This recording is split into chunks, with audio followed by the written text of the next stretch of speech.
Hello everyone, मैं हूं सूरज और एसकेएस क्लासेस बांदीकुई में आपका स्वागत करता हूं। तो स्टूडेंट्स, हमने चैप्टर नंबर 6 को कंप्लीट कर लिया है, तो अब हम चैप्टर नंबर 7 की तरफ बढ़ते हैं। ठीक है, चैप्टर नंबर 7 का लेक्चर नंबर फर्स्ट होगा ये हमारा। ठीक है, तो आज की क्लास बहुत ही इंटरेस्टिंग होने वाली है, क्योंकि आज हम अपने शरीर के नियंत्रण केंद्र तंत्रिका तंत्र के बारे में पढ़ने वाले हैं। किस प्रकार से जो हमारे मस्तिष्क है नियंत्रण केंद्र वो उनसे जुड़ा हुआ होता है। तंत्रिका तंत्र की संख्याओं के बारे में पढ़ेंगे और इसके पूरी डिटेल से इस क्लास में जानकारी करेंगे। तो क्लास को अंत तक देखिए, वीडियो कर देना लाइक, चैनल को कर देना अब तक नहीं किया है तो सब्सक्राइब। तो शुरू करते हैं। ठीक है,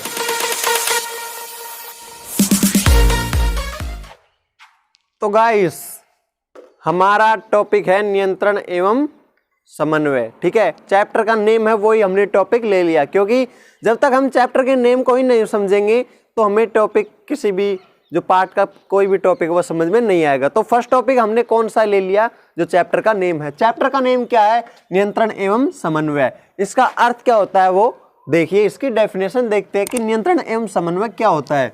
देखिए, सजीव में पाए जाने वाली तंत्रिका कोशिकाओं के द्वारा शरीर को संभालना ही नियंत्रण एवं समन्वय होता है। ठीक है, जो शरीर में पाए जाने वाली जो तंत्रिका कोशिकाएं होती है वो क्या करती है? शरीर को संभालती है। जैसे कि हम कोई भी मूवमेंट करते हैं, हम चाहते हैं कि जैसे कि कोई पानी का गिलास है, उसको हम चाहते हैं कि इसको उठा के हम पानी पी लें। ठीक है, तो हम जो सोचते हैं वो ही प्रतिक्रियाएं हमारे मस्तिष्क तक जाती हैं, और वो प्रतिक्रियाएं मस्तिष्क क्या करता है? हमारे तंत्रिका तंत्र को, जो तंत्रिका तंत्र की कोशिकाएं होती हैं उनको प्रेरित करता है कि आप ऐसा कीजिए, तो वो ऐसा ही करती हैं और वो कार्य होता है। ठीक है, तो इसका मतलब तंत्रिका कोशिकाएं हमारे शरीर का नियंत्रण केंद्र है, वो हमारे शरीर की सभी जो प्रतिक्रियाएं उनको संभालती है। ठीक है, तो होता है नियंत्रण एवं समन्वय, यही होता है। शरीर में सभी जो सजीव हैं उनमें तंत्रिका कोशिकाएं पाई जाती है ना, ये शरीर को संभालने का काम करती हैं, इसे ही नियंत्रण एवं समन्वय कहते हैं। उम्मीद करता हूँ आपको समझ में आ गया होगा, और समझ में आ गया तो वीडियो को लाइक करना, चैनल को सब्सक्राइब करना। तो देखते हैं इसमें हमारा मेनली टॉपिक जो हमने तंत्रिका कोशिकाएं पढ़ी, तो ये तंत्रिका कोशिकाएं क्या रंबाद है, क्या है, इसको समझते हैं। ठीक है, तो तंत्रिका कोशिकाएं कौन सी होती हैं, क्या होता है तंत्रिका, और तंत्रिका तंत्र भी पढ़ा होगा आपने, सुना होगा इसके बारे में भी डिटेल से, फुल डिटेल से पढ़ते हैं। तो चलिए शुरू करते हैं। ठीक है, तो हमारा टॉपिक है तंत्रिका तंत्र। ठीक है, तो इसके जो भी पॉइंट्स है उनको देख लेते हैं। पहला पॉइंट है कि किसी पदार्थ को छूकर पहचानना तंत्रिका का कार्य है। किसी भी पदार्थ को हम छूकर ही पहचान लेते हैं। जैसे कि किसी गर्म भगोने में पानी है गरम गरम, तो हम उसमें हाथ डाल के पहचान लेते हैं कि ये पानी गर्म है। ये किस कारण से पहचान सकते हैं? ये क्या करता है? हमारा तंत्रिका तंत्र है, वो हमारे मस्तिष्क तक सूचना को पहुंचाता है, हमें पता लगता है कि ये पानी कैसा है, गर्म है। तो तंत्रिका तंत्र की मदद से हम किसी भी चीज को छूकर ही पहचान लेते हैं। ठीक है, तो अगला पॉइंट है हमारे पर्यावरण की सभी सूचनाओं का पता कुछ तंत्रिका कोशिकाओं के द्वारा लगाया जाता है। ठीक है, तो हमारे पर्यावरण में जो भी घटनाएं घटती हैं, जो भी घटनाएं हम देखते हैं, जैसे कि हम चलते रहते हैं और हमारे पैर में अचानक कांटा लग जाता है। ठीक है, तो कांटा लगता ही हमें अचानक पता लगता है, एकदम से कुछ सेकंडों में हमें पता लग जाता है कि कोई नुकीली चीज हमारे पैरों पर चुभी है। ठीक है, और हमारा पैर तुरंत वहां से हट जाता है। ये क्या किस कारण से होता है? ये हमारे तंत्रिका तंत्र के कारण होता है। ठीक है, जैसे ही हम किसी गर्म पानी को गर्म पतली में हाथ डालते हैं तो तुरंत हमारा हाथ पीछे की तरफ चला जाता है। या फिर कभी हम ड्राइविंग करते हैं तो अचानक जब हमारे सामने से कोई गुजरता है, या फिर कोई अचानक हमारी गाड़ी के सामने आ जाता है, तो अपने आप ही बिना चाहिए हमारे ब्रेक लग जाते हैं, गाड़ी के लगा देते हैं हम। ठीक है, वो किस कारण से होता है? वो तंत्रिका तंत्र की क्रियाओं के कारण होता है। तंत्रिका तंत्र इतना फुर्तीला होता है कि ये मिनटों में, सेकंडों में ये काम करता है। ठीक है, तो हमारे पर्यावरण में जो भी सभी सूचनाएं होती है, कार्य करते हैं, उनका नियंत्रण भी कौन करता है? कहीं ना कहीं हद तक तंत्रिका तंत्र ही करता है। कौन कौन से? जैसे आंतरिक कारण, जो कान के अंदर का भाग है, उसमें जैसे कि हमारे कान के अंदर कभी चींटी वगैरह चली जाती है, या फिर कुछ हलचल होती है, तो हमें पता लग जाता है कि कान के अंदर कुछ है। हालांकि हमें दिखाई नहीं दे रहा कान के अंदर क्या है, लेकिन तंत्रिका तंत्र की जो तंत्रिक कोशिकाएं होती है वो हमें बता देते हैं कि आपके कान के अंदर कुछ चला गया है, और ये मस्तिष्क तक सूचनाएं पहुंचती है और हमें लगता है कि कान के अंदर शायद कुछ चला गया है। ठीक है, और नाक के अंदर भी, जैसे कि नाक के अंदर भी कुछ हलचल वगैरह होती है, तो हमें पता लग जाता है कि नाक में कुछ हो गया है। ठीक है, और जीभ जीव में भी तंत्रिका कोशिकाएं पाई जाती है, ठीक है। आगे इसके बारे में डिटेल से पढ़ेंगे, ठीक है। रस स्वेदी ग्राही स्वाद का पता लगाती है। तो जीव के अंदर कौन सी तंत्रिकाएं पाई जाती है? रस स्वेदी ग्राही तंत्रिकाएं, ठीक है। जो क्या काम करती हैं हमारी जीव के अंदर? वो हमारी जीव के अंदर ये काम करती है कि हम कोई भी टेस्टी वगैरह खाना खाते हैं तो हमें उसका स्वाद पता लग जाता है कि इसमें नमक कम है, इसमें नमक ज़्यादा है, इसमें मिर्चियाँ ज़्यादा है। इस तरह के स्वाद का पता लग जाता है कि खाना कितना टेस्टी बना है। ये काम कौन करती है जीव के अंदर? रस स्वेदी ग्राही, ठीक है, स्वाद का पता लगाती है। वह घ्राण ग्राही गंध का पता लगाती है। जो घ्राण ग्राही होती है वो हमारी नाक में पाई जाती है, ठीक है। वो क्या काम करती है? जैसे कि कोई खुशबू या बदबू हमें आती है तो हमें पता लग जाता है कि ये किस चीज़ की खुशबू है। जैसे कोई अच्छा भोजन बन रहा होता है घर में तो हम खुशबू से उससे पता लगा लेते हैं कि आज तो शायद गोभी की सब्जी बनाई है, ठीक है। इससे हम पता लगा लेते हैं। घ्राण ग्राही के द्वारा गंध का पता लगाकर हम पता लगा सकते हैं कि आज क्या पका है या फिर किस चीज़ की खुशबू है। इससे ही हमें पता लग जाता है। ये सूचनाएं तुरंत मस्तिष्क तक पहुँची है और मस्तिष्क इसके प्रति एक्शन तुरंत लेता है, ठीक है। आगे देखते हैं। हमारे शरीर में रासायनिक क्रियाओं द्वारा एक विद्युत आवेग पैदा होता है, ठीक है। जो हमारा शरीर है उसमें जो रासायनिक क्रिया संपन्न होती है तो उसका कुछ भाग क्या होता है? वो विद्युत आवेग बनाने का कार्य करता है, ठीक है। जैसे कि बचपन में आपने खेल खेला होगा कि कुर्सी के ऊपर बैठता है एक और एक पीछे से किसी कपड़े से उसके मारता है और फिर उसके हम हाथ लगाते हैं तो हमें थोड़ा सा झटका महसूस होता है, ठीक है। वो किस कारण होता है? कि पीछे से उसको ऊष्मा दी जाती है जिससे उसमें जो बैठा होता है कुर्सी पर उसको क्या होता है, उसमें जो विद्युत की मात्रा है, विद्युत आवेग की मात्रा वो अत्यधिक बढ़ जाती है। जो जैसे हम उसके हाथ लगाते हैं तो हमें थोड़ा सा झटका सा महसूस होता है, वो इसी कारण होता है। तो हमारे शरीर का 0.2% भाग क्या होता है? आवेग बनाने के काम में आ जाता है, ठीक है।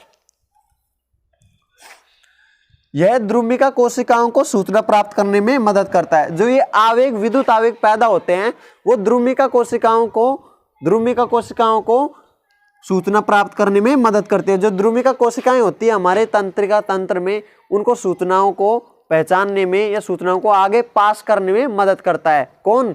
विद्युत आवेग, ठीक है। तंत्रिका तंत्र के अंतिम सिरे जिसे तंत्रिकाक्ष कहते हैं।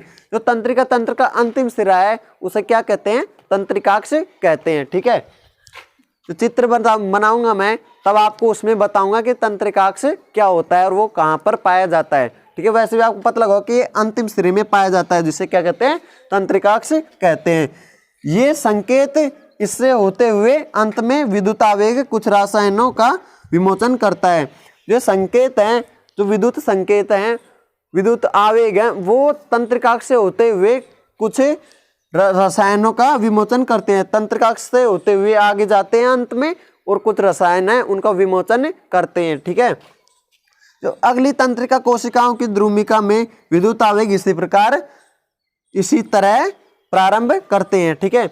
जो आगे की और भी जो तंत्रिका तंत्र होते हैं, जो तंत्रिका कोशिकाएं होते हैं, उनमें भी यही प्रक्रिया होती है। इसी प्रकार उनमें भी जो विद्युत आवेग है वो आगे ट्रांसफर होते रहते हैं और ऐसे होते हुए चैन बन जाती है और वो मस्तिष्क तक पहुंचा दिए जाते हैं।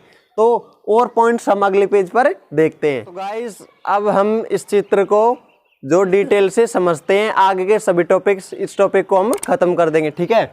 तो देखिए, शरीर में तंत्रिका आवेग की मात्रा ही सामान्य योजना है। इसी तरह का एक अंतर्ग्रंथ ऐसे आवेगों को तंत्रिका कोशिकाओं के अन्य कोशिकाओं व पेशियों तक ले जाता है। सिंपली होता क्या है, जो ये आवेग हैं वो विद्युत आवेग है वो उत्पन्न होते हैं, ठीक है। तो विद्युत आवेग उत्पन्न होने के बाद एक तंत्रिका तंत्र से दूसरे तंत्रिका तंत्र में निवेशित कर जाते हैं और मस्तिष्क तक सभी सूचनाओं को पहुंचा देते हैं, ठीक है। ये एक सामान्य योजना है, ठीक है। योजना इसे इसलिए बोला है क्योंकि ये एक दूसरे से जुड़े हुए होते हैं और जुड़े हुए कैसे होते हैं वो मैं चित्र में से आपको बता दूंगा, ठीक है। तो तंत्रिका कोशिकाओं से अन्य कोशिकाओं व पेशियों तक ले जाता है, ठीक है। सभी पेशियों तक, जो सभी पेशियों से और सभी हिस्सों से, शरीर के सभी हिस्सों से जो सूचनाएं होती हैं उनको आवेगों के द्वारा ग्रहण करके और मस्तिष्क तक पहुंचा देता है, ठीक है। जो तंत्र न्यूरॉन के जाल का बना होता है। तो तंत्रिका तंत्र होता है उसमें न्यूरॉन्स पाए जाते हैं, उसके अंदर बहुत सारे न्यूरॉन पाए जाते हैं। न्यूरॉन की संरचना मैं आपको आगे समझा दूंगा, ठीक है, आगे डिटेल से पढ़ेंगे इस टॉपिक को भी, न्यूरॉन को भी, ठीक है। यह विद्युत आवेगों को आगे भेजने का काम करता है। जो न्यूरॉन है वही विद्युत आवेग है उनको तंत्रिका तंत्र के अंदर आगे भेजता है, ठीक है। मस्तिष्क इन सभी क्रियाओं को पहचान कर तुरंत इन पर निर्णय लेता है। जैसे मस्तिष्क है उस तक ये सभी सूचनाएं पहुंच जाती है। जैसे हमें कांटा लगा कहीं पे तो तुरंत हमारे मस्तिष्क को पता लगता है और वो मस्तिष्क क्या करता है, तुरंत सूचनाएं भेजता है तंत्रिका तंत्र से वापस, और हमारा पैर एक झटके से वापस हट जाता है। हम नहीं चाहते कि पैर को हटाए, लेकिन अचानक जब हमारे पैर में कांटा लगेगा तो अचानक मस्तिष्क की क्रियाओं के द्वारा, मस्तिष्क के निर्णय लेने के कारण जो हमारा पैर है वो अचानक हट जाता है। तो हम तंत्रिका तंत्र की जो चित्र है उसको नामांकित तरीके से देखते हैं, ठीक है।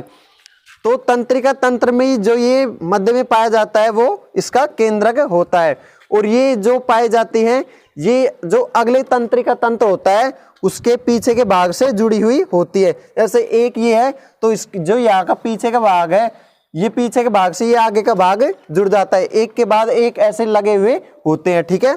इस प्रकार जो तंत्रिका तंत्र का अंतिम भाग है वो द्रुमिकाओं से आगे के तंत्रिका तंत्र की द्रुमिकाओं से जुड़ता है, ठीक है। इस प्रकार ये चेन बन जाती है, और ये कोशिकाएं होती है जो इसके रिक्त भाग है उसमें क्या होते हैं, ये कोशिकाएं कहते हैं इन्हें, ठीक है। और जो तंत्रिकाक्ष होते हैं ये खंड पाए जाते हैं, ये खंडों क्या कहते हैं, तंत्रिकाक्ष कहते हैं। ये क्या करते हैं, विद्युत आवेगों को यहाँ से ग्रहण करते हैं, पिछले तंत्रिका तंत्र से लेते हैं और इनके अंदर होते हुए ही आगे जाते हैं, ठीक है। और इसके अंदर ही न्यूरॉन पाए जाते हैं, जो रिक्त भाग है यहीं पे क्या पाए जाते हैं, न्यूरॉन। और ये तंत्रिका तंत्र का अंतिम भाग है, जो पीछे वाले जो द्रुमिकाएं हो, पीछे वाले तंत्रिका तंत्र है उनकी द्रुमिकाओं से जुड़ता है, ठीक है। ये तंत्रिका तंत्र की पूरी संरचना मैंने आपको पढ़ा दी है बिल्कुल डिटेल से, ठीक है। आप इसे, उम्मीद करता हूँ आपको ये समझ में आ गया होगा। अगर वीडियो यार थोड़ी सी भी अच्छी लगी और क्लास थोड़ी सी भी समझ में आए तो वीडियो को लाइक करना, चैनल को सब्सक्राइब जरूर करना। अगर आपको समझ में नहीं आया हो कुछ भी टॉपिक इसमें तो कमेंट कर पूछना, कमेंट के रिप्लाई आपको मिल जाएगा, ठीक है। या आप वीडियो को रिवर्स करके भी इससे वापस समझ सकते हो, ठीक है। तो नियंत्रण एवं समन्वय का लेक्चर नंबर कंप्लीट हो गया है। अगला लेक्चर हम अगली क्लास में पढ़ाएंगे, और अगली क्लास में हम मस्तिष्क के बारे में पढ़ाएंगे। हमने तंत्रिका तंत्र के बारे में तो पढ़ लिया कि तंत्रिका तंत्र किस प्रकार जो आवेग होते हैं उनको मस्तिष्क तक पहुंचाता है। अब मस्तिष्क पढ़ेंगे, मस्तिष्क इनके प्रति कैसे रेस्पॉन्स देता है, ठीक है। मस्तिष्क के तीनों भागों के बारे में पढ़ाएंगे। अगली क्लास बहुत ही इंटरेस्टिंग होने वाली है, तो क्लास में अंत तक बने रहिएगा, ठीक है। और वीडियो को लाइक कर देना, चैनल को सब्सक्राइब करना। तो मिलते हैं नेक्स्ट वीडियो में, तब तक के लिए नमस्कार।